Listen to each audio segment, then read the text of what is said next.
Christians were inside the White House praying over our country and the White House and our government and how they're going to lead this nation. That's a win-win to me. It's a win. And as far as our kids' well-being and our grandkids' well-being, like he wants to put a stop to a lot of this woke nonsense that is destroying our kids, that's destroying our schools, and I'm public education. I'm 100% for that. Public education enrollment is at an all-time low. People want to homeschool more than they ever have in their lives. Yeah, there's a reason. Right. And I mean, think about that. The funding of your schools is actually dictated by the amount of seats or butts that are in seats. And per policy, every student costs, $10,000 to $20,000 in given situations. Which is why they don't care if your kid checks out after 10 a.m. as long as Right. they're there for roll call. Right, they want their money. Think about that. Teacher retention is at an all-time low. They have a 30% attrition rate. I mean, think about that. 30% of our teachers quit on a yearly basis. Why? I can't imagine trying to teach public school right now. Maybe elementary school, but Teachers don't want to go really back. bad. Middle school and junior high. And the option to privatize education is becoming greater. Like they're looking at certified teachers and saying, well, how could I do this homeschool program and then pay you an hourly basis to come teach my kids? Well, the government doesn't have control over what's being taught either when it's privatized. And they could still walk through like that. standardized testing, but it also encourages speak with like adult interaction and multi-generational interaction in the homeschool programs. And that's why a lot of people are chasing that. Like we think about, we're at the end of our kids' school careers, and they've been through the system a lot and in public education. And I'm in support of some of the things, the social interaction that comes with it, the athleticism that comes with it, especially with kids that are diagnosed ADHD. You need energy burning activities. You just do. And sometimes it's easier when somebody creates that for you than to create it for yourselves. But it's just gotten to the point of, are we teaching or are we trying to manipulate? Indoctrinating. Marketing. Agenda.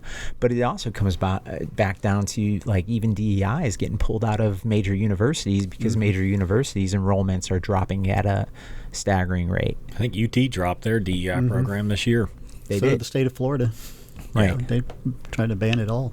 Well, because they noticed that their overall enrollment has decreased significantly, and it was based on just agendas that were being rolled out. But I mean, if a state school or public education depends on our taxpayer dollars, education above that's privatized. The cost of educating has become significantly greater based on how we manipulated the market and increased manufacturing by 300% and other things. I mean, we call inflation at 10% right now over the last 4 years. When you look internally at the cost of goods sold, I mean, you're looking at an inflation rate to the end consumer of 10%, but a 200% increase in costs in a lot of situations. I mean, I work in manufacturing at certain points, and there's limits to what we could do based on the things that have been imposed on us and where we could get things from and time frames.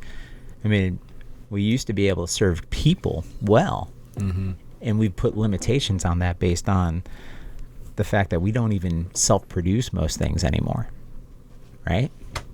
So that's all those education fronts, and how are we making our next generation better at that? Is it by indoctrinating different ideals of politicizing them? No. It's like, teach them the Bible, teach them the world, go own a business, kid. You want to go design a t-shirt brand? Go design a t-shirt brand. Well, a lot of the system was created the way it is to put people in offices or plants. Control. To manufacture goods and sell them. Right. They're filling up, especially now with computers. They're just filling up cubicles with people. And they call them bullpens for a reason. Yeah. You're literally just corralling them in there to work for 8 hours, and you fatten them up with, birthday of the month cake, and Couldn't do it.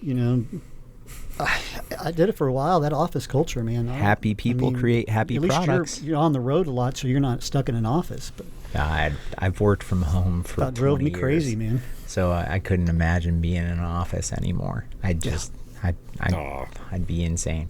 But some of us are just not meant to be No. in a cubicle or an office. no, Not at it's all. like caging. It's like caging. Most of us probably are not. Caging a dog. I mean, what breaks their spirits more than anything? I mean, my I crate train my dogs, so every night I snap my fingers and they walk into their cage. But what's the first thing they do? Like, oh man, you make me go Aw. sleep in there. Come on.